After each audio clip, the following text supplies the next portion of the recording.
And we are live. Welcome, everybody. This is Gotcha Thrones, part of the Fifs podcast. We're going with network, team, squad, movement.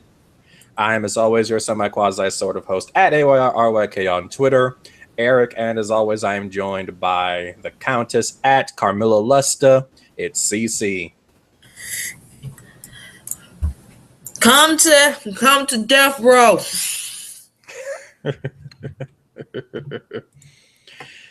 Death row, Hardhome, same difference. Straight out of Hardhome. You tired of your hero dancing and jiving in the videos? Come to Hardhome. Hardhome Records. So we had pretty good episode this week. All right, well, let me take care of the housekeeping first before I forget, and then it'll be something we have to try and shove it at the end. So as always, you can find us at 3fifspodcast.com. If you're watching us live or watching video of this, then you found us on YouTube. Search 3fifths Podcast, and you'll be able to watch live. You'll be able to watch video of these podcasts. You can also find us on Twitter at the number 3fifths Podcast. You can follow me at AYRRYK on Twitter. You can follow her at Carmilla Lusta. You can also find these on Stitcher. Search 3fifths Podcast. If you leave us a 5-star review, we will read it on the air. If I don't like it for whatever reason, then I'll make Justin read it on the air. We should be soon coming to iTunes, as we talked about last week. Not the week after the last episode, because obviously we always do these on the Monday after the new episode, but the following week we will actually be doing a recap of the entire season. We'll be doing that on Stitcher, not over here. We're actually moving all of the shows over to Stitcher. This will be the last one. We're going to keep these up on YouTube, and when we do the final show where we will have room for feedback and questions, we'll be doing it over there. So if you have the opportunity to watch us live Mondays at 9 Eastern, 8 Central, go over to Stitcher, sign in, and you can chat with us, ask us questions, all that kind of good stuff, or leave comments here. We will check the comments ahead of doing the actual show, so we will also be able to read if you have any questions, comments, things you wanted us to talk about, go over, anything like that, or tweet them at us with hashtag #GotchaThrones, and we will also address them that way. So the feedback show, I believe that is the 22nd that we'll be doing that. That's the last episode.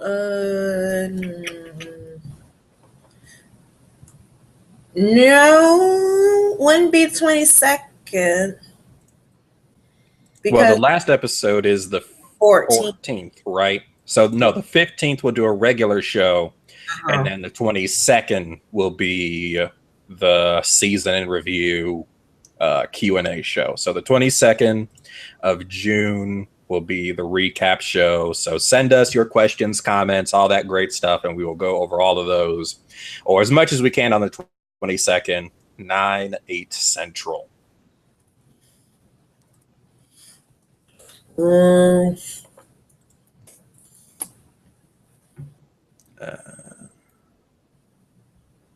Wait, is that right? Let me check this and make sure, because what I'm looking at doesn't seem like it's right.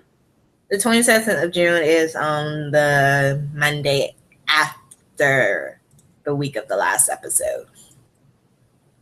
All right. Is there not a show next week? Good question. All right. Usually they have like a break. Like they don't have an episode one Sunday for whatever reason.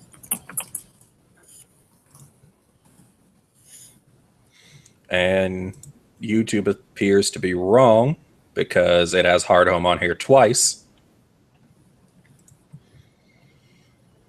So it says Hardhome was the 31st.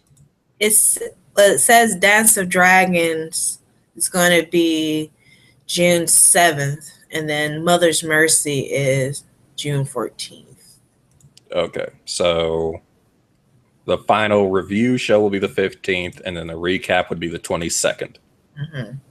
Because we're going to do that one more week after. And then the 22nd will be the last episode of Gotcha Thrones for the season. So, yes, now that we have cleared up that confusion, after the final recap on the 15th, tune in once again on the 22nd. We will recap the entire season. We will go over any questions or concerns you have. So leave comments on YouTube. Tweet at us at 3/5 Podcast with the hashtag Gotcha Thrones. Or sign on to watch us live and chat with us or ask questions. In Stitcher, we will get the link out to you and all that so that you can participate with us there. So I think that is all of our upfront housekeeping stuff. And then, we might be doing a book review on the very first. Yes, that's right. We also, after that, we'll potentially be scheduling some book review stuff as CC finishes up the first book. We will go over kind of a review of it, possibly compare the first season and the first book, and just kind of recap probably some of her thoughts and that kind of thing, and more of an interview type show. So also keep an eye out for that. If you follow us on Twitter, we will probably be tweeting out information about all that stuff. So follow us at number 3 Fifs Podcast, and you'll be able to hear all of that great stuff. But for right now, we have an episode to recap. So CC, can I get your general thoughts, how you felt overall about Hardhome before we go into the play-by-play? My reaction is simple. Just too much. Just too much. But this was probably, as of right now, this is probably my favorite episode of the season. But I was like, this is too much. I had heart palpitations about the last 10, 20 minutes. Yeah, they got aggressive there towards the end. I do have to say this was probably was my favorite episode of the season too. Probably one of my more favorite episodes overall. Though you have to keep in mind, I have not watched every episode of the first few seasons because I read all the books and I was reading or rereading some of the books during the actual show airing. So there are I saw basically all of the major episodes. Like my old roommate actually used to be like, well, I know when something big is going to happen because you'll ask me what episode I'm on and then you'll be like, all right, I'm going to sit down and watch this one. So I probably started watching every episode around season 3, I think was when I really started watching every episode. So for me, this is probably one of my more favorite episodes that wasn't, Joffrey dying or something like that. This was also a special episode because, as I'm sure you all are very tired of hearing, this is a heavily departed from the books in many areas. We've reached a point where the show is past a lot of what the books are actually covering. So that's an.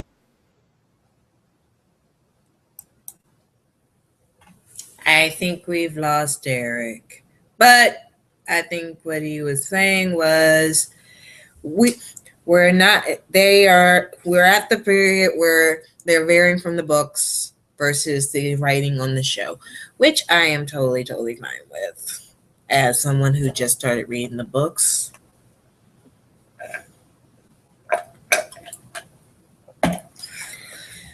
And anyway, I'll start with the very first part of the episode where we are in Marine.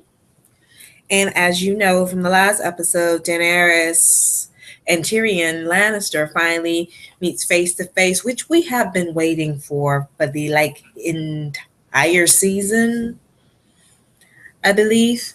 And of course, we get some classic Tyrion bars. he tells Daenerys is like, you're a Lannister. Why the freak should I work with a Lannister? And Tyrion's like, because I killed mom when I was little.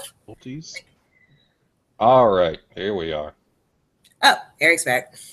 Yes, having some technical issues here. Apparently, it did not like me trying to look back up Miguel Sapochnik, his directorial credits.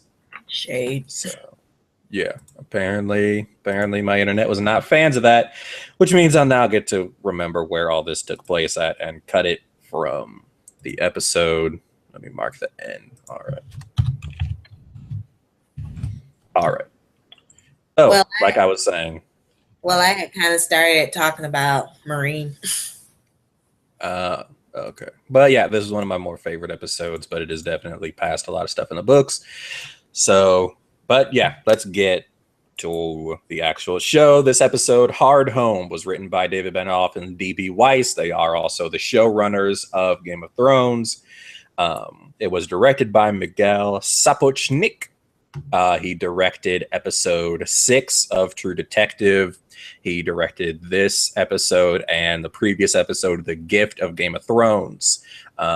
He also has directed a couple episodes of Fringe, an episode of Falling Skies, several episodes of House, and the movie Repo Men. So some decent credits. But I feel like almost everyone they get to direct this show is someone who definitely has some real experience with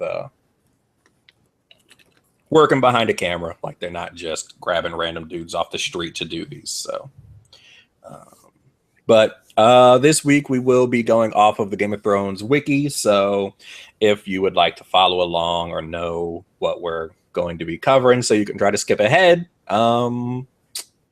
that is what we will be using. So we are starting off in Braavos, where we get a great scene of Arya talking to Murder Genie about who she is now. She says she's Lana, a clam seller, and is convincing enough to Murder Genie that he gives her a task. He tells her to go down to the harbor, and instead of turning, I believe, left as she usually does, she should turn right. And she asks, what it is that she will see there. And he kind of replies, man cannot say what a girl will see there. And that basically, if I knew what you would see, I wouldn't be sending you. With a little bit of, I feel like, an implication that part of her job is to figure out what it is she's supposed to be seeing. Like, look, we're not here to hold your hand. You should be able to figure it out. And she sees basically a very thin man who is it looks to be some type of insurer, is kind of what we would consider it. And basically he refuses to insure a certain man's boat. And the man is extremely angry about this. And the faceless man then begins to talk to her about the fact that he does not honor his agreements. Basically, this is the lie to me game. In order to be a faceless man, I don't know if it's been more apparent, you have to be a good liar. Yeah. And take on. So every time he hits Arya, because we know she's lying. He knows she's lying, but every time he hits Arya, it's because he knows she's lying, and so Arya has to learn basically how to lie. Yes, and how to convincingly assume an identity, because that's part of what the Game of Faces is all about. Is not just lying, but being able to, like you said, lie convincingly and to take on a new persona, a new backstory, as well as clearly being very observant, because he didn't tell her what she was supposed to see, who the target was. Part of the point was, no, I'm going to send you over here. You keep your eyes and ears open and figure out why it is I've sent you here. And so that's when we start. Arya decides to, okay, this is, I'm oyster merchant. I sold enough and I got myself a cart. I walked in, I started selling it, and I went to this man who's a gambler. And he took, and they're talking about, the sailing ships and whether a ship will sink or will it sail off. And he buys, she sells the oysters to him and stuff. And that's how she starts developing the identity of this new person. Yeah. And basically, when he's saying, if I knew then, you wouldn't know. Basically, he's telling her, you make this person your own. Yeah. You don't, because if he tells you what's going on, he'll be like, okay, I know what you're doing. But you make your decision for yourself, then that is how you fully become that person, new person. And that's how you become a faceless man. Because you never know. Yeah. You have to assume the identity while still, being able to figure out what your mission is, what it is that you are supposed to be doing there. And so it's kind of maintaining that balance of, you are this assassin, arguably at all times, but you have to take on different identities in order to complete what your mission is. And so he basically then holds up a vial for her, like, the faceless god has a gift for this man who has not honored his contracts, because if a poor widow and child, their husband and father dies on one of these trips, and so now this guy refuses to honor the contract because the man's dead and they're poor. So what does it matter to him if he just keeps the money? So who do they turn to? Well, they turn to the faceless men to get their revenge on him. And so Arya has now received basically her first contract to kill this man. Mm-hmm. So. And that is how it begins. Yes. So we see Arya beginning. She's moved up. She's gone from like Faceless Man 101 to like 102. She's really making some progress in her studies abroad. Hating chick doesn't know if she's ready or not. And Murder Genie has a great line here where he's just like, maybe she is, maybe she is not. It is all the same to the faceless god. Like, hey, maybe she's not ready. Maybe she dies. Who cares? Look, our god is death. If she dies, she was a sacrifice to our god. If she kills him, then he was a sacrifice to our god. It doesn't matter to the faceless god, as long as someone's dead. Yes. Valaris Mugaris. Vala Dorheris. And so we then jump to the wall. Gilly is continuing to tend to Sam's wounds. And then Ollie shows up. I am still convinced Ollie is going to murder Jon Snow. There's nothing that you can tell me that will convince me that he's not. He comes in and is like, Sam, please tell me that Jon is lying to them, that this is all a trap. And Jon is like, and Sam is like, no, it's not a trap. Jon's doing what he has to because the White Walkers are coming. And Ollie's like, look, Tormund Giantsbane led the raid that killed my family. I'm not just going to let that go. And Sam's like, look, Ollie, sometimes a man has to do what he knows is right, even if everyone else thinks it's wrong. And at that moment, I went, damn it, Sam, you just told him to kill Jon. You just told him that he should betray Jon because he thinks it's right. You're an idiot, Sam. You're an idiot. You might be dumber than Samwise Gamgee. You are the second best Sam. You are the worst of the two fat Sams. I hope you're happy. I would give him the benefit of the doubt because he did get the shit beat out of him, so that probably knocked some sense out of him. No, Samwise would not have been this dumb. Maester Aemon, bless his heart, told you, kill the boy. Kill the damn boy. Yes, and in this case, literally, kill him. No one will know. And no one will give a shit. Just kill him, feed him to Ghost. It'll be fine. No one will figure it out. He's an orphan. He has no family. Orphan. Ghost, tell him, hey, take Ghost out into the woods. And you tell Ghost, okay, you know what to do. You know how to handle this. You kill. Look, Ghost, only one of you needs to come back. Only one of you needs to come back, Ghost. Take care of this problem. All you had to do. I was going to poison John. He's going to do it.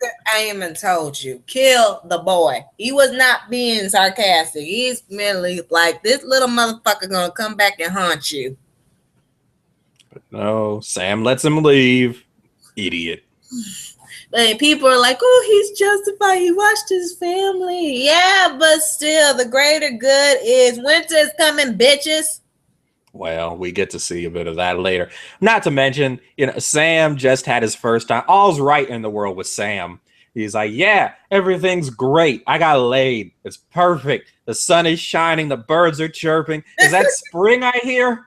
It's wonderful here. It's great. This is euphoric. And so Sam's not thinking straight. He's like Tommen right after Tommen's first time, where Tommen's just like, everything is wonderful. This is great. Get rid of my mom? Sure. Whatever. Do whatever you want. Anything you want. Kill half the kingdom? Seems aggressive, but if it makes you happy, when are we doing this again? That's Sam right now. Tragic.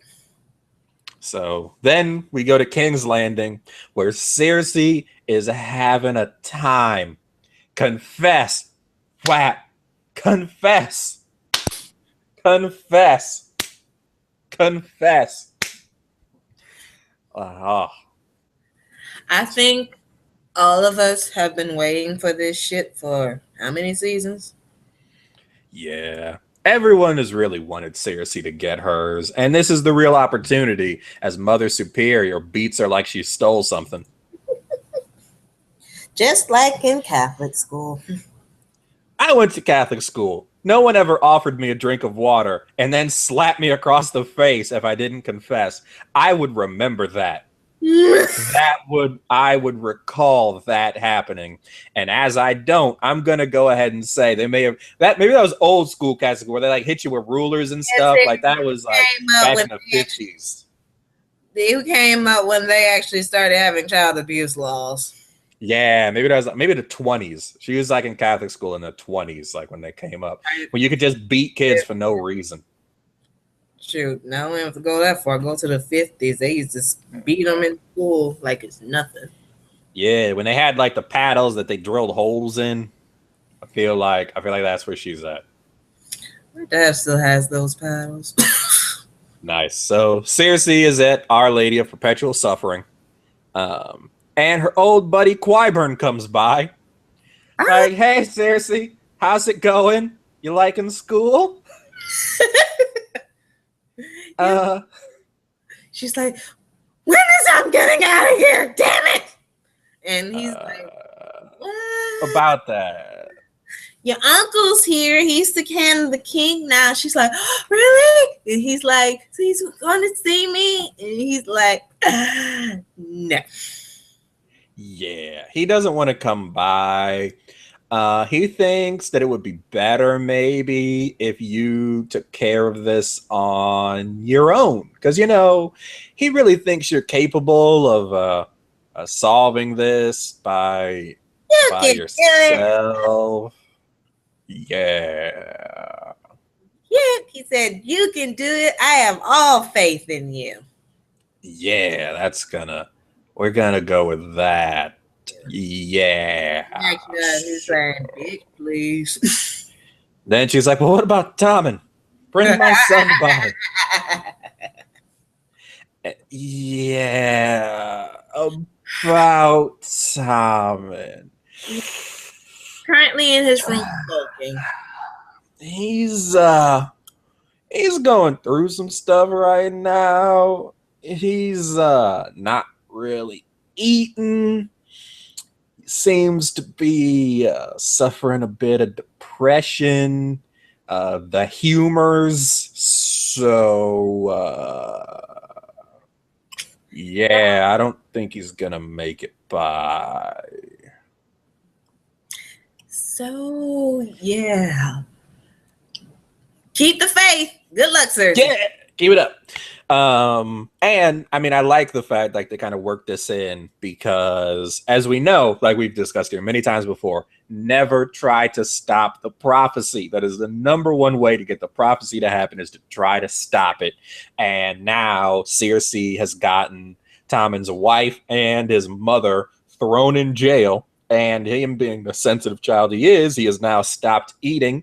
And we can only presume that this is making him weaker and sicker. And so we now potentially will see Tommen ultimately be killed by Cersei's meddling if this goes too far. Which she will, of course, blame on the Faith Militant and not her stupid, petty scheming that landed her here. Oh, and here's the kicker. We also found out Cersei's charges. Yes. Incest, which we knew. Treason, no. And here's the kicker. Killing Robert Baratheon. Yes. To clear up a misnomer that some people may have, the incest that she is charged with is likely not with Jaime. It's with Lancel. It's with Lancel, who is her cousin. The key being the fact that if it was incest with Jaime, then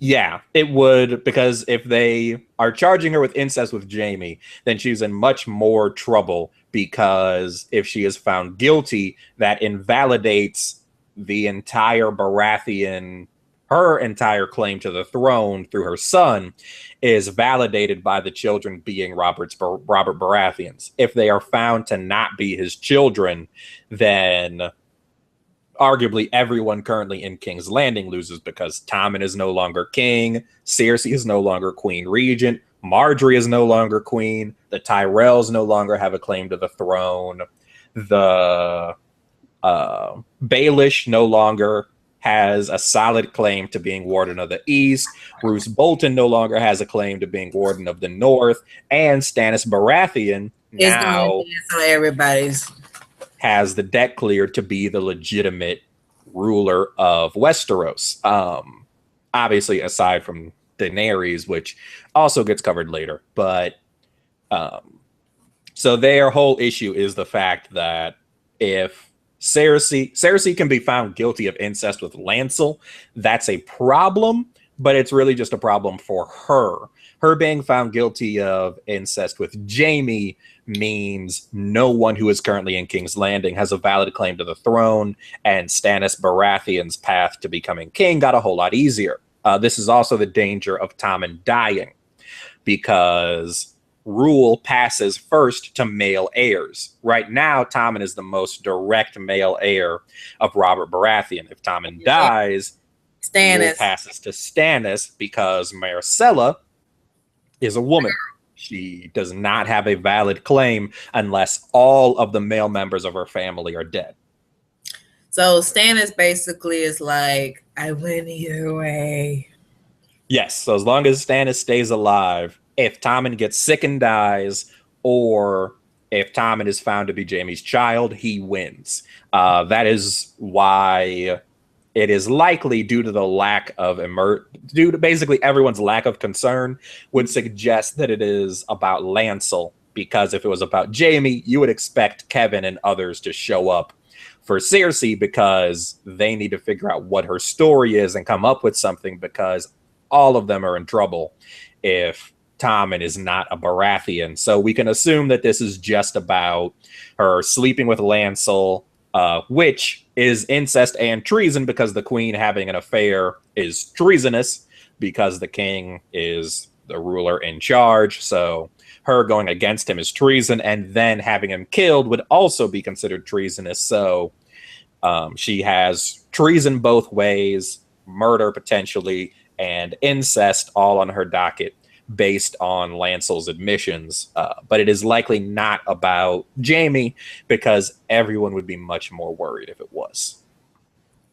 In other words, bitch done goose. Yes. We also hear Qyburn say that there may be basically kind of another way, and that work continues on his secret project that we all assume is some type of Frankenstein mountain. We saw at the end of, I believe, the last season, him pumping all kinds of stuff into the mountain and him, flailing and jerking and reacting. And then later this season, we saw, whatever was under that sheet begin to like rise and shake and make noise, and Qyburn tell it to quiet down. So we can presume he's working on some type of Frankensteinish creature or something, and that is the experiment that he's referencing there. And then, of course, they tell Cersei, well, there's one way you can possibly do it. And she's like, wait, what? He said, you got to confess. If you confess, then, well, they'll let you have the mother's mercy.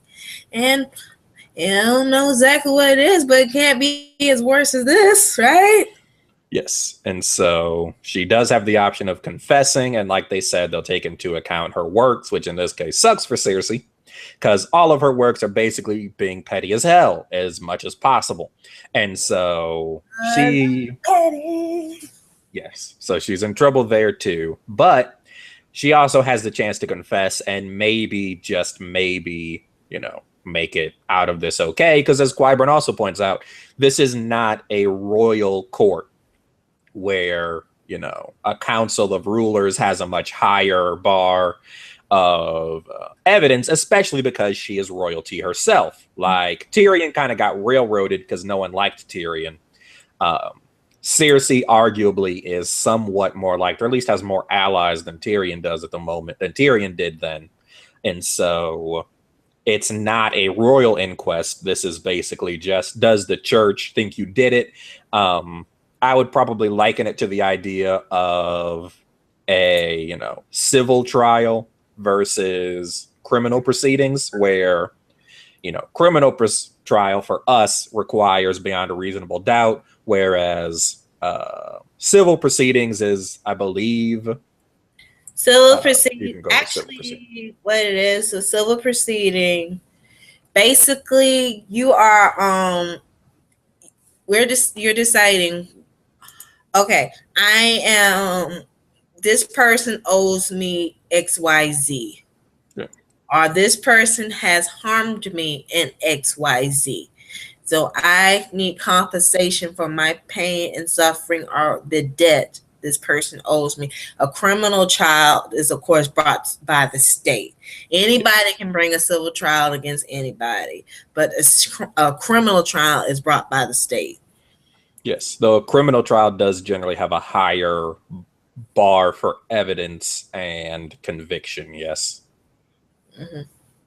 Because in the defense, you have to, it's based, the prosecution has to bring all evidence, and the defense is like, no, this ain't us.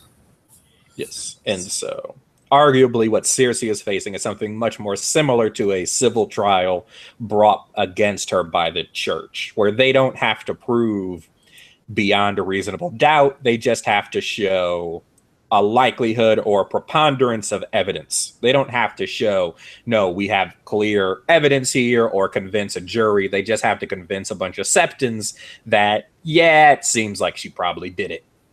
Now, it could be set up like the morality police in Saudi Arabia. Yeah. Yeah, that might also be a good comparison there. It's not the government, quote unquote, but the morality is like the higher up in the Islamic religion in Saudi Arabia. And of course, if they find out you're doing something like homosexuality or something, you're got to the morality court. Yeah. So it may also be similar to that. But unlike here with the civil trial, morality court can cut you to death. Yes. So there is that too. We're not sure quite what they can do to Cersei. That actually hasn't really been discussed. I would assume death is a possibility here, just given the charges. trading, treason, incest, and Murder murder. husband. There's a high likelihood here that death is on the table for Cersei.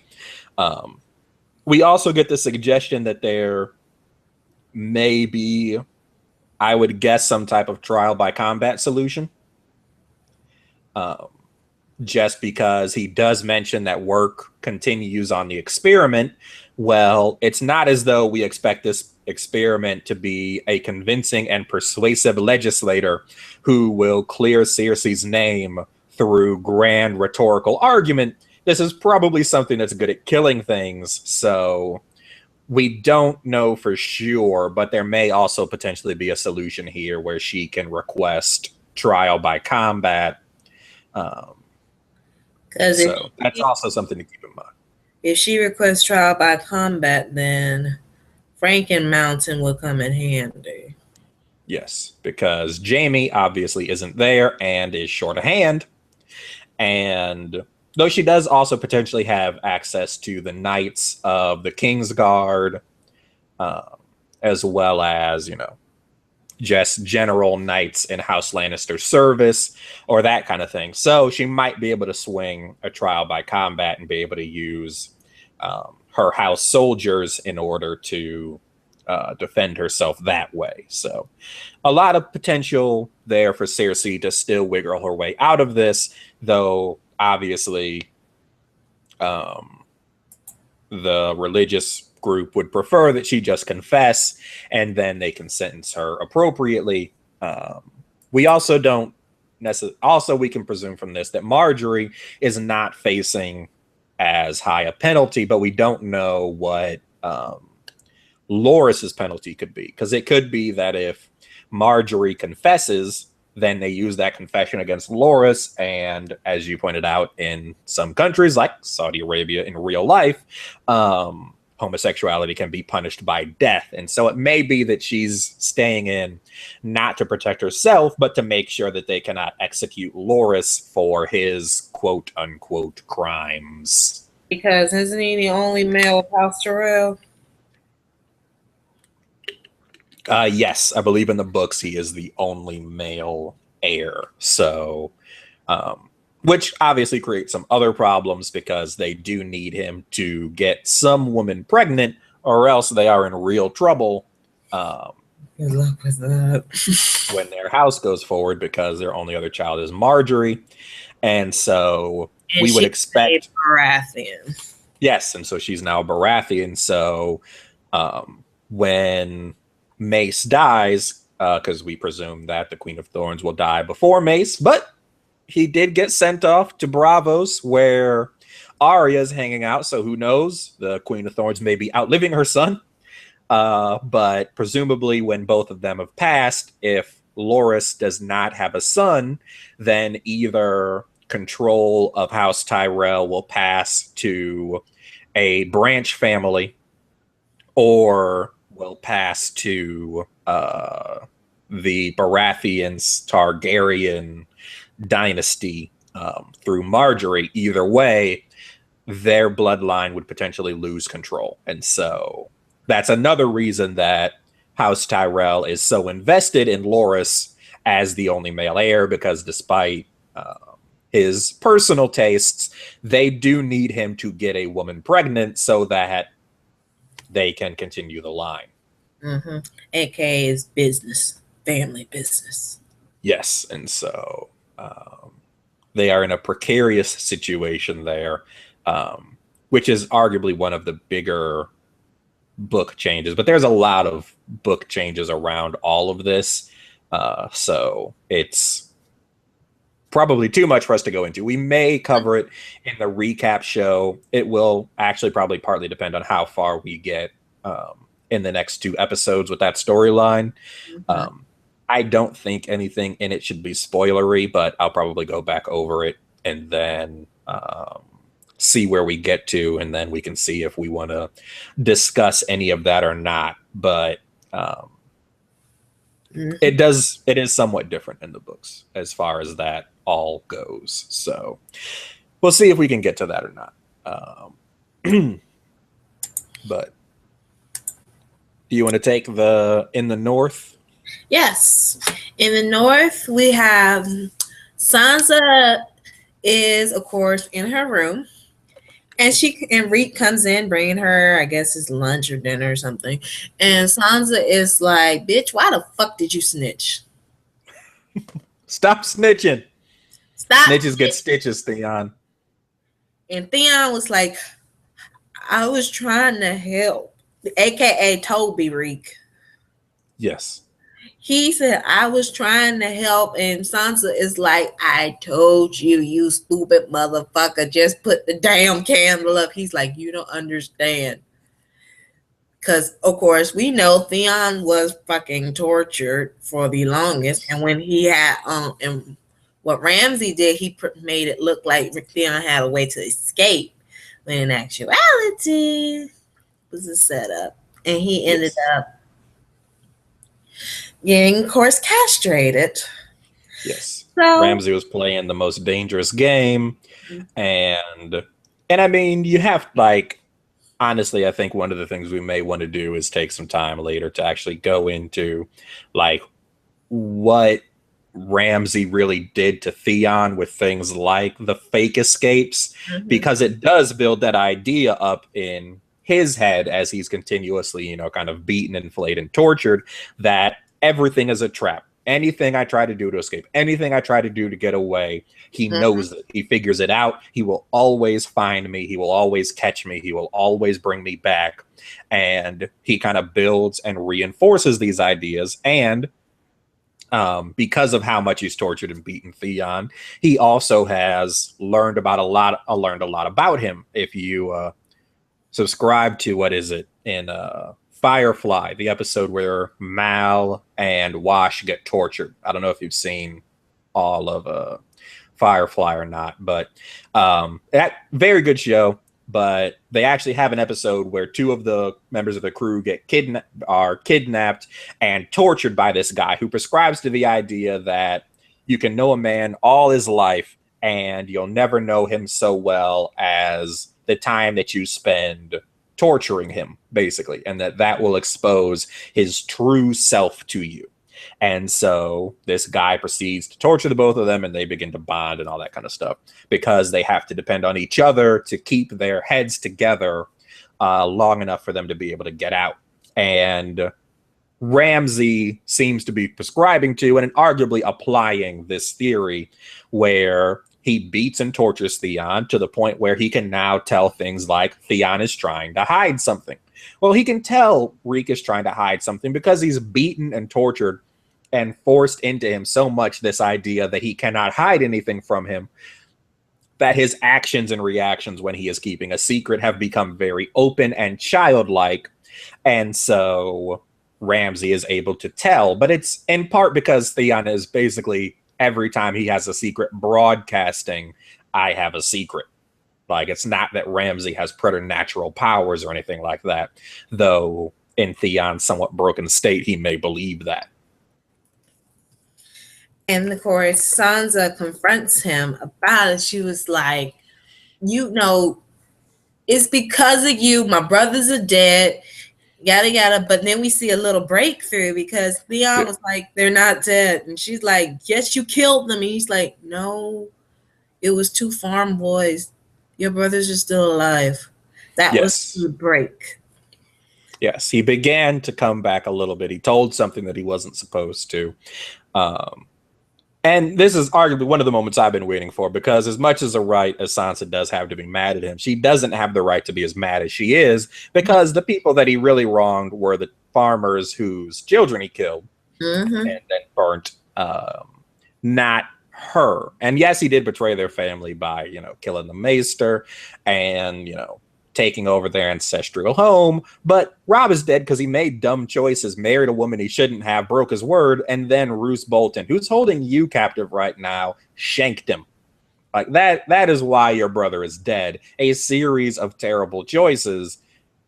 Theon didn't have a whole lot to do with that, other than failing to convince his dad to support Robb, which his dad was never going to do anyway. Basically, your brother was being stupid as fuck. Yes. Not to mention, I love this idea that, like, Rob was like a brother to you, Theon. Like, Theon was a kidnap victim. Like, if you remember back to the first season, his father, Balon Greyjoy, rebelled. His two other brothers died in the rebellion. And then Theon, the last male heir, was taken by Robert Baratheon and given to Ned Stark as a hostage with the basic understanding, if you try to revolt again, I will kill your last surviving male heir. Yes, Ned Stark was nice to him. Yes, Ned Stark raised him with his sons. Yes, Ned Stark probably treated him very similarly to one of his sons, but ultimately, he was a hostage and a prisoner used as leverage against his father to make sure that no more rebellions took place. And of course, we know during the torturing phase, he admitted, he said, no, that's not my father. My father got beheaded in King's Landing. Yes, because part of what messed with Theon, because you can see most of Theon's story is a story of really someone trying to find a father. Yeah. That Ned Stark raised him, but he was also constantly reminded that you are a prisoner and a hostage. You are not really one of his sons. But then he goes back to the Iron Islands, and Balon is like, well, you're not my son. You're acting like one of those acting like a whore and a mainlander.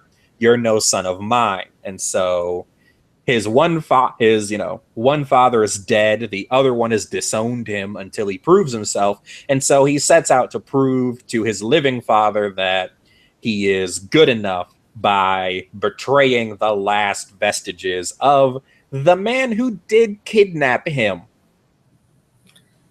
Theon, I just realized, Theon has battered woman syndrome. Yeah, basically. Stick with me here. He wants a father. Did not have a father really growing up. Ned was like a replacement father. His real father don't really want his ass. So now he's with Ramsay, and Ramsay is like, he's like the abusive spouse. Wherever you go, I'll find you, and I'm gonna get you, and you're gonna suffer. So Theon has battered woman syndrome. Yeah, to agree. I mean, basically, Ramsay is, instilling in him. Also, you see with like when Theon told him the truth earlier, and everyone was like, "Oh my goodness, he's going to cut his hand off. He's going to hurt him again." And Ramsay was like, "Good job, Reek." He's building up that idea that, well, if you behave, then I'll treat you well. But if you ever cross me or disobey me, then the beatings will commence again. He is training him. Battered woman syndrome. Pretty much. And so then Theon lets it slip that he did not, in fact, kill them. And now Sansa she doesn't know where her brothers are at yet, but she at least knows they are still alive and out there, potentially. And then we get to see Ramsay and Roose hanging out, kicking it big.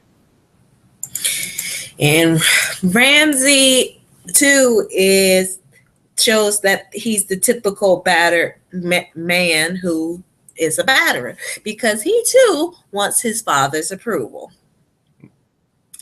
And because of this issues, he tells not Ramsay, Bruce, he says, look, just give me 20 good men. I will fuck this shit up for you. We'll be good to go. Yes, because he does not want to wait for the siege to end, because Roose points out that they have enough supplies. They could last a 6-month siege, and winter is coming. Stannis's men will be stuck. It'll get colder. They will eventually revolt and leave or break down. Stannis won't be able to conquer us. And Ramsay is like, no, you're thinking, like a southerner. Like, you need to be like a northerner. We need to rally these people by making a big display of force, because if Ramsay is about anything, he is about violent displays of force and power. Let me show everyone how powerful and in control we are by breaking, beating, and flaying our enemies, because this is what Ramsay knows. And so back in Ramsay's mind, this is like, okay, I'm going to prove myself to my dad so that he knows, this little child you got coming in, not have to worry about it. I'm the one that should be inheriting everything. Of course, this is before he finds out how to kill everybody, but that's another story. Yeah. And so Ramsay wants to take 20 good men to go and break Stannis's forces. And I mean, Roose, as long as it's only like 20 men, what does he really lose? If Ramsay succeeds, he breaks Stannis's army, and this is all over sooner. If Ramsay fails, he Well, Bruce, doesn't I can't like worry about or care about him, and it's only 20 guys. He has another heir. it. And you don't have to give a shit. So it's like Bruce is like, I'm in a win-win situation. I don't give a fuck. And you lose a problem, because Ramsay is clearly a problem. Mm-hmm. Because he's trying to out crazy him. Yes. Sooner or later. So then we go to Meereen, where Dany is holding court with Ser Jorah and Tyrion. She basically asked Tyrion, why should I let you live? You know, what good are you to me and my court? And Tyrion's kind of like, whoa, slow down. Who said I was joining your court? You haven't proved to me that you're a good enough ruler for me to advise you. And Dany's like, oh, who says I want your advice? It's like, well, I have served a king before, and I was a pretty good hand to the king, especially considering that it was my sociopathic nephew, double nephew, who was much more interested in all types of murder and mayhem than he was in, actually ruling anything. So I think I did a pretty good job. And so she's like, fine, if you are such a great advisor, advise me what I should do with Ser Jorah. He's like, well, I mean, he clearly loves you. He's clearly devoted to you. And when I say he loves you, I mean he loves you, in case you had figured that out, like everybody else. Sir Friendzone is in love with you. And then he's like, well, did he confess to you? Like, did he have an opportunity to confess? And she's like, well, he had many opportunities to confess his sins, and he never told me. And Tyrion's like, well, he clearly loves you. He's very devoted to you. And killing people who are devoted to you, like the light-skinned slave earlier on, is a problem. That's going to get you in trouble, because why should we be devoted to you if you're just going to kill us anytime we slip up? But he didn't trust your judgment and decision making to, actually make the right choice if he confessed to you. And because of that, you cannot have him by your side when you go to Westeros, because it's going to look bad. This guy who betrayed you, this guy who didn't believe in you, this guy who didn't trust you is now right by your side. Didn't he used to inform on you to us? Why is he here? And so he convinces her to spare his life, but that he has to get banished. Mm-hmm. So basically, he saved Jorah's life. Yeah. And Sir Friendzone wanders out sulkily, trying to figure out another way to get back to his Khaleesi. And then has the simpiest line in the history of simpitude. It was so simpy. Like, what was it? Like, if I can fight for her, then you own me, or something like that. Like, just the saddest, simpiest, like, really look, bruh. Come on. Look. She already got the side dick. Yeah, look, she slept with dirtbag Dario, who has an STD, at least one, and not the curable kind, like the kind that you can't go to a maester for help with. Really? No, Jorah would be like, I'd be willing to catch it for her. You already have SOS HIV. Why are you trying to catch more diseases? Said it was worth it. She's not even half his age. Dude, come on. Come on. You're old enough to be her dad. Easily. Creepy. I mean, that depends on if we believe Mr. Echo, who is like, he has to be near 60. Now, I don't believe he's near 60 because he would be great for 60. And Lolita complex. yeah, like, seriously, man, back it down. That's like And so 40s. he goes super simp, Sir Friend Zone on 9,000. Like, just sad. Just sad. I'm waiting for him to die. I just want him to die. Because you have to keep in mind, he keeps hanging out around all these people. He has the grayscale. He could be infecting everyone for all we know. Every guard who's touched him, all the other pit fighters. We don't know who he's giving it to. The CDC is going to have to shut down half the country. Like, what is going on here, man? Why would you do this? Oh, because you got a simp. But some pussy don't even want you. Has rejected you repeatedly. Repeatedly. Banished you. Told you I never want to see you again. Look, he's beating out Drake now. Drake is looking at him going, come on, man. Let's just move on. Just move on. It's not that big a deal. Look, man. No, put down the drink. Let's get out of Marvin's room. Let's just go have fun. It'll be fine. She doesn't mean that much. It'll be cool. And of course, Dany is already doing the smart thing. She is giving Tyrion wine. Yes, you got to get him a little drunk, though not too drunk, because she does cut him off. Like, that's look, why you still can't slur before you can't start slurring your words. And they have the conversation I think many of us were waiting for someone to have with Daenerys, which started with, have you considered Westeros sucks? Like, have you thought about not wanting to go there? Like, you've never been there. You don't know any of the people. You probably don't have any support. Because, I mean, even adds, let's be generous and assume you will be greeted as a liberator. Then what? Lannisters don't give a shit about you because, one, they part of the reason your ass is not on the throne to begin with.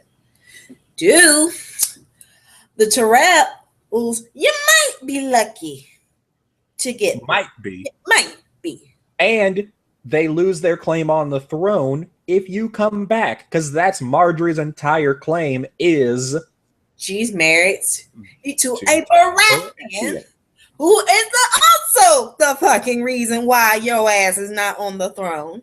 Because Robert killed your damn brother. And so Stannis is not going to support you. The legitimacy of his claim to the throne rests on you not being able to claim the throne. All the Starks are dead. They're not going to support you. They were part of the revolution. And scattered across the world because we don't know where the fuck Bran is. We don't know where the fuck the baby is. Arya's is closer to you. Yes, as far as they know, everyone not named Sansa is dead. So, and she's married to a Bolton. The Boltons, lose their claim if the Lannisters lose their power. Yes, they are backed by the Lannisters. Littlefinger is backed by the Lannisters as well, so he will lose his claim to Harrenhal if Daenerys comes back. Mm-hmm. And the only house that is a major house that we know of that would have any potential reason to support Daenerys is the Martells of Dorne, which Tyrion does not touch on. And the Martells have a potential reason to support her because Ellaria Martell was married to a Targaryen. Mm-hmm. Their family lost out big as well when the revolution took place. They were on the other side, and they hate the Lannisters and the Baratheons and the Tyrells because the Lannisters and Baratheons are why their sister is dead. Mhm. And the Tyrell's lands actually border on the Martells. And as we know, when any two countries or royal houses have borders against each other, there is always fighting over land. So they are not exactly fond of House Tyrell either. So she has one potential house who is the furthest away from the capital of all of the others, and is the least, in many ways, one of the least respected houses because they are so different from everybody else. And then Dorne is kind of like Hawaii before it. Actually, Dorne is more like Puerto Rico. Yes, where like Dorne, I mean, obviously they were, Tywin was trying to bring in Dorne because Dorne has been entirely untouched by the war. The Tyrells may have gotten a little bit of it, but both of the major southern houses have, you know, they haven't experienced any of the war. That's why the Tyrells have so much money and grain, and Dorne is so far away that you can't even tell there's a war going on there. So they've also been free from conflict, so they're probably, you know, the wealthiest and most connected, you know, houses remaining. Everybody else has been beaten up, but we don't know, you know, we know that the Tyrells do not have a huge army, and that they mostly buy their protection. And we don't really know the military strength of Dorne, just because we haven't seen them in action besides the Sand Snakes and Ario Hote. So it's like, bitch, you ain't got a lot of options when you go over Dorne, over to Westeros, and you're like, well, and Dan is like, well, you know, I got 3 dragons, which, I mean, hey, it worked for my ancestors, but bitch, you forgot you can't even control them. yeah, she can't control the dragons. They're maybe big enough to ride now. As you saw in episode. Drogon. Yeah. The big Drogon, yeah. He was big enough to ride, but you still have the problem of, if you remember in season 1, when Arya is traveling in the basement, she hides inside of this thing when Ilario, Montepas, and Varys are talking to each other about the stag and the lion being at odds at each other, and the dragon is going to marry the horse lord, but we need to stall for time so that we can get this revolution off.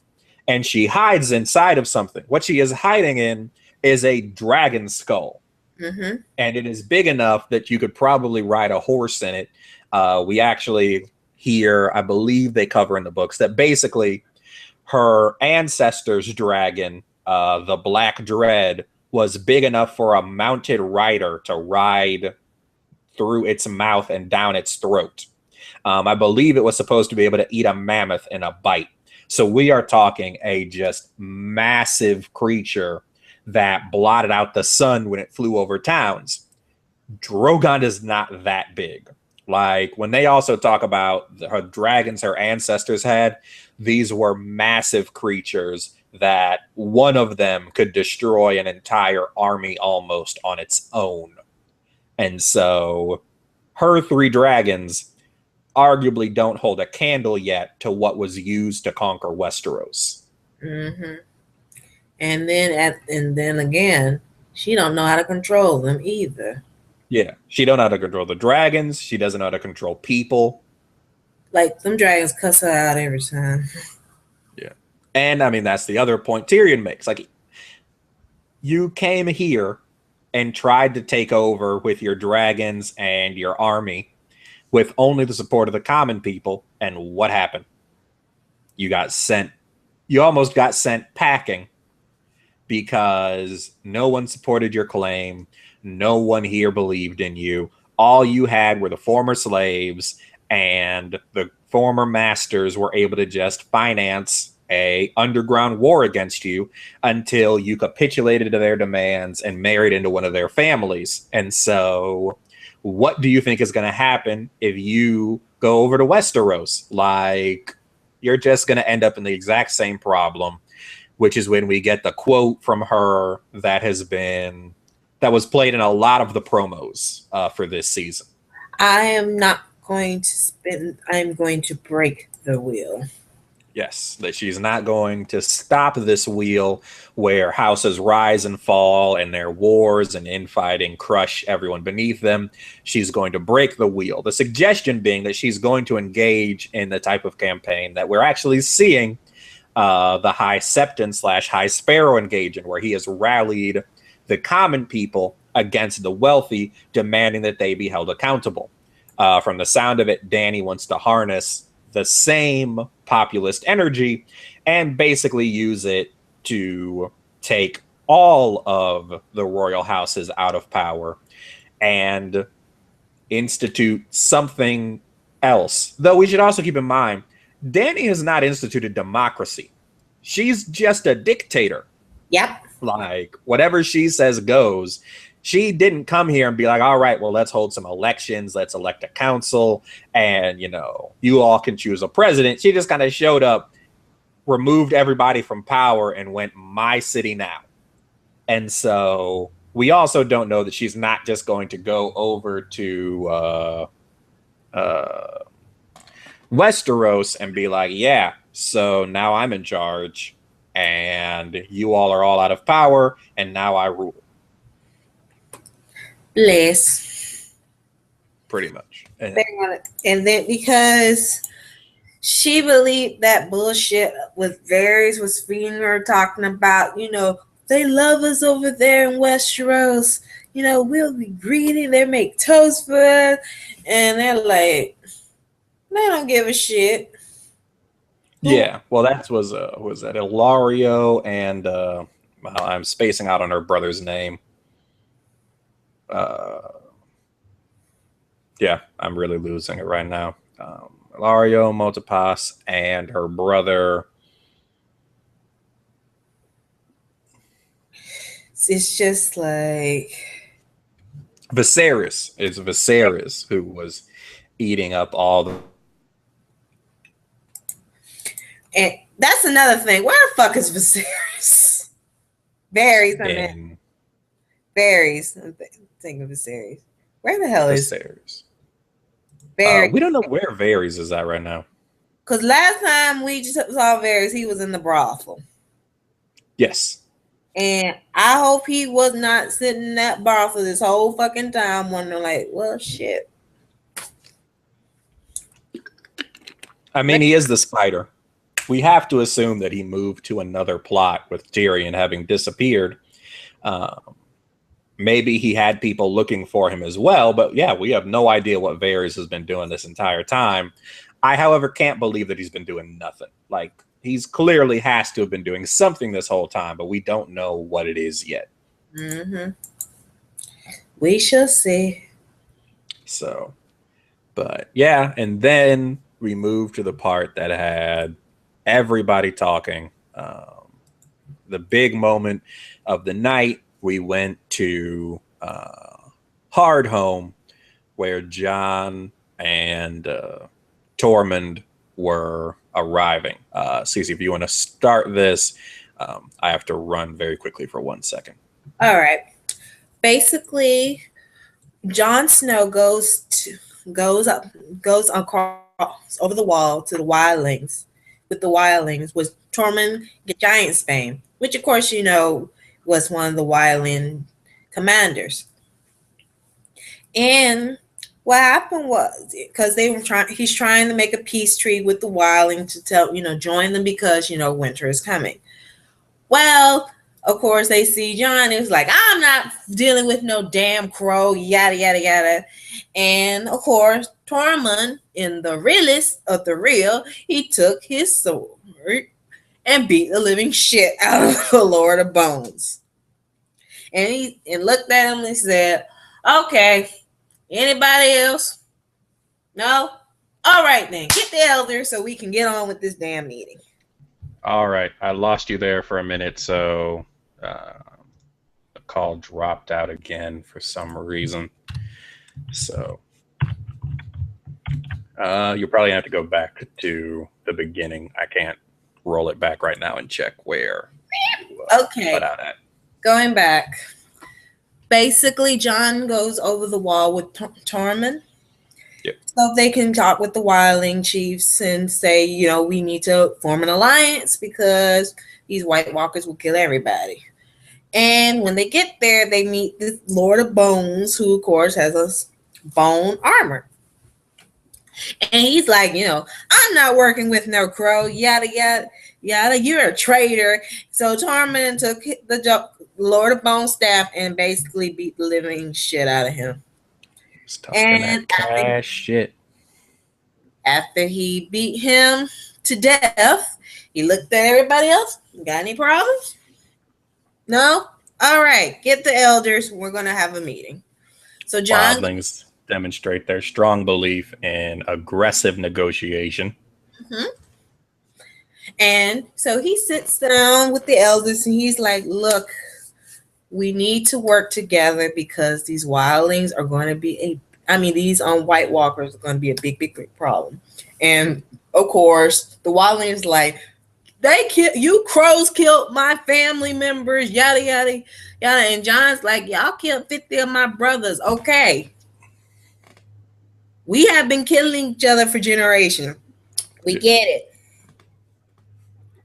But that doesn't mean, because these White Walkers are not going to give a shit who's a crow and who's a wildling. They're going to kill everybody. And of course, Tormund and them, they're trying to Jon Snow brings them the dragon glass as a sign of good faith, saying, okay, this is what we use to kill the White Walkers. Just use your glass and that way you can work on it. And they're like, some of them are like, I guess we'll work with them. And then of course you got this one Thinnin, who's of course the dickhead of the group. He's like, I'm not working with no crow. We have, and then of course, Thins eat people. So he's a cannibal. How invested in their opinion are you? Yeah, he's a cannibal.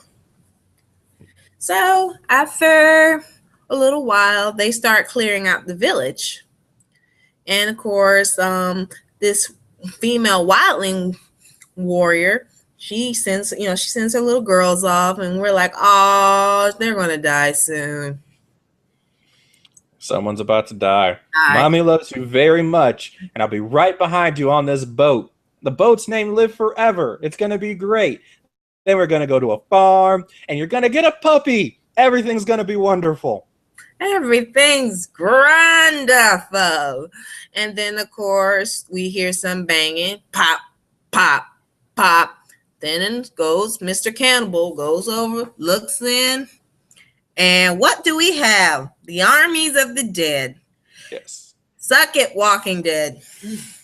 Yes. Well, I mean, we have that great moment where you see all the snow and everything falling off of the hills. And it almost seems like there's an avalanche coming. And I saw a lot of tweets from people like, wait, is this winter? Is winter here? And that's when they shut the gates. Nope, not today, Satan. That's to realize something. When they had those avalanches, I don't know, maybe I miscounted because I saw 4. Yes, and later on they show you 4 White Walkers. So are White Walkers on horses. I'm thinking, oh shit, this is the 4 horsemen. I know how this works. Yeah, but we saw. Yeah, though if you remember, we saw a lot of White Walkers before when they take that baby off that Craster has been leaving. They take that child somewhere far up north, and all of a sudden it gets blue eyes without dying. And so we presume this is how they make new White Walkers, because obviously the White Walkers and the Whites are slightly different. They both have the blue eyes, but the Whites are kind of the zombie creatures where they're killed by other Whites or White Walkers and then they come back to life. Whereas the White Walkers are technically like the bearded guy who Jon kills with the Valyrian steel sword, or Darth Ice-Maul, who raises everyone back up from the dead after the fighting, where they're kind of the, I don't know, the zombie vampire overlords, creating ghouls and wights to do their bidding, basically. But seriously, I thought Jon Snow was a goner for a good minute. Yeah, he didn't seem like he was going to make it out of this fight. I thought he was about to die. And of course, you watch some regular show, you're like, oh, he's going to figure out a way to get out of this. It's going to be hard, but he's going to get it figured out. But this is Game of fucking Thrones. Anybody can die. So I was just like, oh, Lord, we about to lose Jon. No, Lord, don't do this. And when we think all hope is gone, Jon picks up a sword, hits him, and of course we find out it's Valyrian steel. Yes. Well, we got the little preview thing for this episode where they remind us that Longclaw was originally the sword of House Mormont, and that Jeor Mormont, Ser Jorah's father, had the sword because Jorah left it when, after he sold slaves and then fled from Ned Stark, he left the family sword. And so Jeor had it, who became the Lord Captain Commander. Well, then after Jon saves his life, he has the bear pummel removed from it and puts a white wolf on it instead, and then gives it to Jon. And Jon remarks, "This is Valyrian steel." And they showed us this clip at the beginning of the episode because at the end of it, Jon was going to kill a White Walker, and they need us to remember, no, it's not just any sword that can kill it. It's Valyrian steel swords, which we've been telling you are very special. And so whatever magic is in the Valyrian steel swords, apparently White Walkers cannot stand up against it. So Valyrian steel, worth the investment. Yes, and so we know of at least two other Valyrian steel swords. Widow's Wail, which was the sword that Joffrey got for his wedding that he used to cut up the book Tyrion gave him. What the hell happened to that sword? Tommen has it? I would assume Tommen probably has it, or someone in the Lannister house. Well, so, if Tommen has it, it's somewhere on a shelf. Yes, and then Brienne has Oathkeeper, the sword that was given to Jaime, that Jaime then gave to Brienne when he told her to go find the Stark daughters. And then and of course, that was the sword that was originally, that made those two swords with ice, which was House Stark's sword. Yes, and they melted them down and created two other swords because the Lannister house sword had been lost years ago. And as Jaime comments, Tywin wanted to have one in the family, and now he had his chance. So we also know that there are other ones like Littlefinger's dagger that was Valyrian steel with some type of special pummel as well. So we know that there are some Valyrian steel knives and daggers and such out there, but they are extremely rare. But it was very fortunate, obviously, that Jon had one because it apparently can resist the White Walkers as well. We've been telling you, Valyrian steel, magic. Yes, and so then we see Cersei, who is the woman who told her kids that you're going to go on the boat and mommy's right behind you, and then we'll go to the farm and you'll get a puppy and it will always be sunshine and rainbows and you'll get to eat chocolate every day and it'll just be grand. She fights off a bunch of whites until she finally is confronted by a pack of undead children, at which point she's frozen in horror and mauled to death. I realized she talked about having lost family members and children. I thought it was kind of messed up that, of course, the woman is the one who gets killed by the undead children. I get it would be very tough for anyone to kill the undead children, especially after you just put your own kids on a boat to leave. Given all the things that we've, seen and heard on the show, that people have talked about this show having an issue with women over and over and over again, I just felt like that one was really you could have had anyone eaten by the undead children. you could have humanized any of these people enough for us to be like, all right, well, we believe in this character and now they're dead. You kind of specifically targeted her. I didn't love that choice, but I understood it. I just didn't love it. I for a hot second thought those were her children. Like somehow they got caught. Yeah, no, we know it wasn't her kids, but I think she had a line about having lost children or something like that in all of this. No, she lost her father, her uncle, and 2 brothers. Okay, so that's what it was. Yeah, she lost like of course the males in her family. Yes, and so then the children were the only ones that were left, is what it was. But she's basically frozen in shock and horror because obviously the White Walkers and or whites have been killing children along with any adults they come across, and she's so shocked and horrified by this that she's unable to fend them off and gets killed. Then the Night's King sends another large host down from the hills. They, John and Ed and Tormund all flee, and the giant who had asked Ed earlier, what the fuck are you looking at, kind of follows them and, uses a giant club to kind of beat everybody away, and they all escape to the boat. And as they're riding off in the boat, John looks back and the Night's King gives them the "come at me, bro. You don't want none."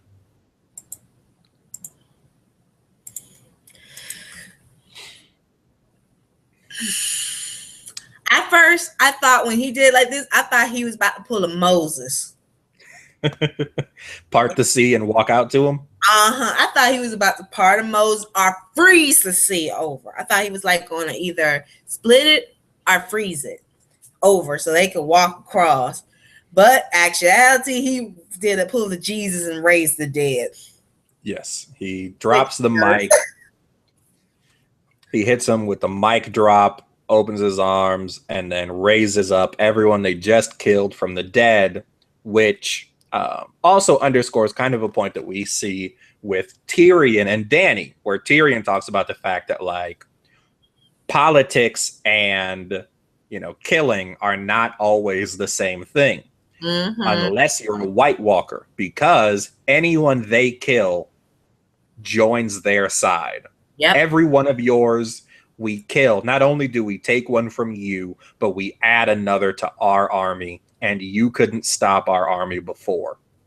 And so it in some ways is kind of fitting that you saw them first as almost an avalanche, because ultimately that's what they are. Like, they don't need to eat, they don't need to sleep. They just continuously roll through everything they find, and anything they hit joins them. And they just keep rolling and rolling and rolling, and nothing they have been able to do has been able to do anything but slow them temporarily. And arguably, they haven't even really done that. Like, nothing you've done has stopped them. You've barely even slowed them. And every time you do, you take huge losses, and they all join them. Yeah, it's just, you can't. That's why he did it like this. You can't win. Yes. Can't win. I'm coming, and you can't stop me. All these soldiers you thought you were going to have to stop me, they on my side now, bitches. Yes. And so you see, winter is here, bitches. Yes. They all say winter is coming with fear and trepidation, and he says it with a sneer. I'm coming, and you can't stop it. You can't slow me. For those who don't kind of remember, the legend of the Night's King is that he was the leader, whether it's this one or someone else, was basically the leader of during the last long night. Old Nan kind of tells a story about it in the first season after Bran breaks his legs, where they used to ride giant spiders big as horses, and it was night, and people were born and lived and died in complete darkness, and women would smother their children in the cribs or rather than have them starve, and that it was basically just this time of death and horror. And we can presume that that's what the Long Night is.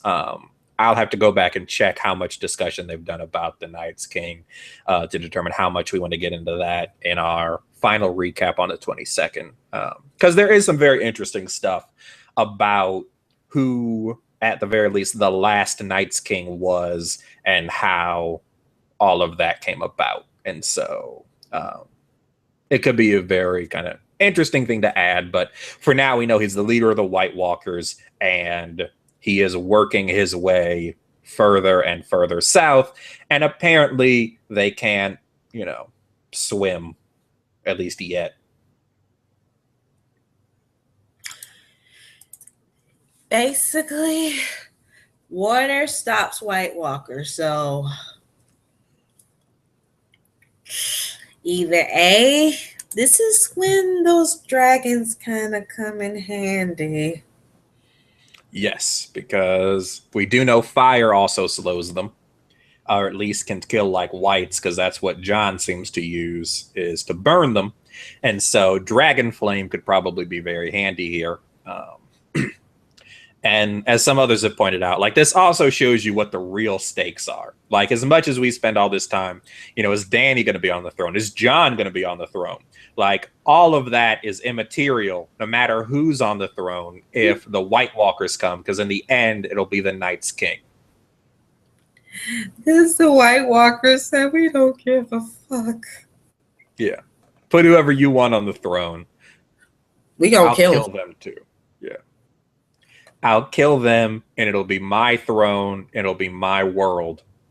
At the very least, as Westeros. I mean, I guess they might not make it to Essos, which would be another point for Dany staying her ass where she's at. Exactly. What? Like, Westeros taken on by White Walkers? I'm good. I mean, we have a lovely bi-level home. It's separated north and south. The northern part, little drafty. You may need to do some work there. Gets a bit cold. But parts of the southern, very nice. Lots of grain, very good wine, some great parties, some very liberal people there. Mm-hmm. There is a slight White Walker infestation. Is that going to be a problem? I mean, if you have dragons, so I think a little dragon flame should clear it right up. I don't think it's going to be an issue. Slight rodent problem. You may need to look into that little White Walker infestation. But I think a little spackle, some paint, fix it right up. You better I'm going to the summer isles, girl. Shit. A slight religious fanaticism issue you may have to straighten out as well. Not big on incest. So no, you don't have any family. So that could actually work out for you. And now your fucking is not related to you, so hey. Yeah. I mean, not big on multiple, not big on the fornication, but I mean, if you have him have a talk with the dragons, maybe he'll come around. It worked for your ancestors, so very surmountable. Very surmountable. I think this is the place for you. What price do I have to set it at to get you to move into this nice new Westeros?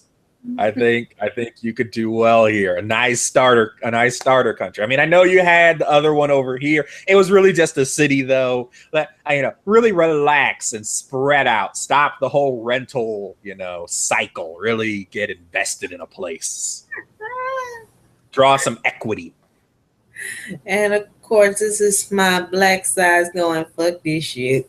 Yeah. Whereas Tyrion's like, look, you have a great place here. Don't they offer condos? Maybe you get a condo, settle in here, spread your wings. You're young still. Do you really want the full mortgage over your head?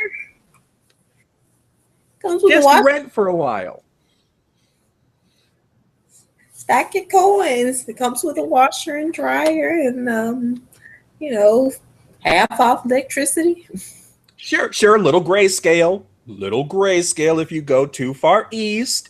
No neighborhood is perfect. I mean, it's being developed. I mean, gentrification is taking place. We're working on it. You're getting it on the ground floor, really, of a transformation of the area. That's you're really buying a future here, is what you're investing in, and that is why real estate in Westeros and Essos is terrible because your choices are White Walkers or grayscale, or the faith militant or slavery. Like, it's all awful. Maybe she should really just look at wanting something else entirely. How about the grasslands? You could become a cow, ride around, lots of sun, open air, plenty of horse meat. I mean, consider it. Just consider it. So, but she's apparently still set on going over to Westeros, as terrible as it is. All right. I don't see anything that looks spoilery in the plot notes for the next season. For the next episode, the next episode is The Dance of Dragons. It is the 9th episode, so you all might anticipate another death here. I mean, they make big moves on episode 9 usually. So the basic plot is Jon returns to the wall, so he will be back with the wildlings, which will give Ollie the Poisoner another chance to off him, because Ollie is going to kill Jon Snow, and I don't know why everyone else can't see it. Arya runs into someone from her past. Mace visits the Iron Bank, so Littlefinger's zipping up and down the country in no time, but apparently it takes Mace forever to get over to Braavos. Stannis faces a difficult decision, we presume having to do with his, potentially murdering his daughter. And Daenerys oversees a celebration of athleticism, probably related to the fighting pits. This episode as well was written by Benahoff and Weiss. It was directed by David Nutter. His credits include Smallville, Without a Trace, Supernatural, Terminator, the Sarah Connor Chronicles, The Mentalist. He's worked on Band of Brothers, The Sopranos, and Entourage. He has directed or worked on The North Remembers, The Gods Old and New, The Nightlands, A Man Without Honor, What Is Dead May Never Die, The Prince of Winterfell, Garden of Bones, Blackwater, The Ghost of Harrenhal, Valar Morghulis. Also, Dark Wings, Dark Words, The Bear and the Maiden Fair, Second Sons, Now His Watch Has Ended, The Reigns of Castamere, Kissed by Fire, Misa. He's also done some work on The Wars to Come, The House of Black and White, High Sparrow, Sons of the Harpy, Kill the Boy, Unbent, Unbowed, Unbroken, The Gift, Hardhome, Dance of Dragons, and Mother's Mercy. So he's been involved in various ways in multiple episodes. He will be, I guess, the lead director for the 9th episode and the season finale. So big part in a lot of the episodes, getting direct credit for the last ones of this season. So, in the end, yes. For those who may or may not remember, The Reigns of Castamere is the episode where the Red Wedding. The Red Wedding takes place. Misa is the episode where Dany crowd surfs the slaves. So he was the director on all of those. Also the director for when Theon has taken over Winterfell.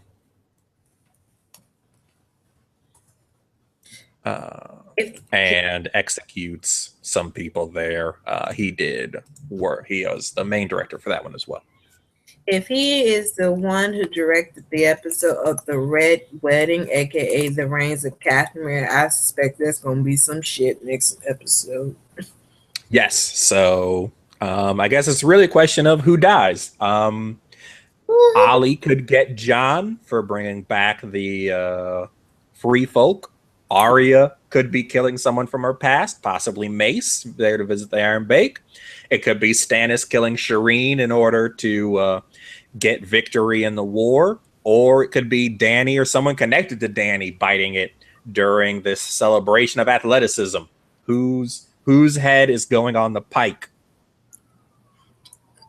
And there's still a sign of where in the hell is Varys. Yes, and we still don't know where Varys is at. So, um, Dance of Dragons, the next episode. Sure, we are all very much looking forward to it. And we'll see in a week what happens. Woohoo! But I believe that's everything. Thank you, everyone who has listened to this. I think we ran a little bit long. I'll be cutting the audio portion down some so you don't get the gaps where we had some technical difficulties. Also, thank you, Cece, for doing these with me. I know I say it every time, but I really wanted to do these, so I really appreciate you taking out the time to do them with me. I enjoy them. We have been Gotcha Thrones. Find us on Twitter at the number 3 Fifs Podcast. Find us at our website, 3fifspodcast.com. Find us on YouTube, search 3 Fifs Podcast. You can find us on Stitcher, search 3 Fifs Podcast. You will find Gotcha Thrones and the regular show there. Leave a 5-star review and we will read it on the air, either on this or the main show, depending on which one the review is about. You can also leave comments on the videos, like the videos, share the videos, share them with your friends, share them with your enemies, whichever. I believe that is everything. And remember, we are the cock merchants. Yes, hashtag cock merchants, the unofficial hashtag of Gotcha Thrones. If you're watching the show live, please tweet hashtag Gotcha Thrones so that we know you are watching it and can thank you profusely or retweet you or, just let us know what you liked about the show. So thank you for listening. Cece, thank you for doing these with me. It has been great fun, and we will see you all next week. Bye. Laters.